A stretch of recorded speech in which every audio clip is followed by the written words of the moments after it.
Welcome to week 30 of Emotional Regulation Insights. Jolene Watson here. Today, we're talking about the state or condition of being assertive. And to be assertive, simply put, is to be crystal clear in your opinions, your beliefs, your wants, your needs. That's it. I used to score quite low on assertiveness. I am a recovering people pleaser.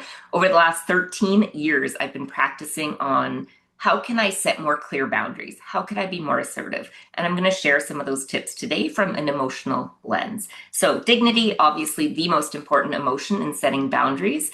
I am worthy. I decide for me to act as a legitimate human being deserving of self-respect. This is a great emotion to start with. And this is the emotion that helped me develop my brand new keynote, no thank you, forever. Feel free to use my statement. It's pretty funny. You can also say no thank you for now, or simply no. And I know some of you people pleasers on the call are like, you can't just say no, but you actually can. No is a complete sentence. Another emotion that I found helpful, actually, I'm going to pair these two, indignation, dispassion. Indignation is, that's not working for me, period. Dispassion is to actually set aside emotions at that time, which if your empathy is really high, this could be a very favorable emotion to dial up. It gives you that space to perhaps check your calendar, get back to that person.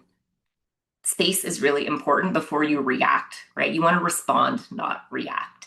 So those two really important. What can happen is if you say yes too often, you go into sacrifice, which depletes you as opposed to service.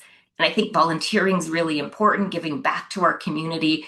So choose the things that bring you the most enthusiasm to be a part of something. What brings you joy, what lights you up, decide in advance, because then it's a lot easier to say no at the time when requests keep pouring in, which they will. Now, if you stay in sacrifice and you continue to say yes, even though you wanted to say no, definitely it will affect your dignity. It'll affect your energy, right? And it may create this emotion, which in my experience in the workplace, with conflict and in marriage, I used to do a lot of marriage coaching, resentment can break down a relationship instantaneously to want to get even with someone. And we teach people how to treat us. So if you always say yes and they keep asking, that's on you. You can say no, you can set clear boundaries. Say yes when it lights you up. It's okay to say no. It's okay to practice assertiveness. If you have any tips, feel free in the comments. Let us know what's worked for you. Body language, is it a phrase that you've used? I'm very curious, and I can't wait to see you next week for week 31.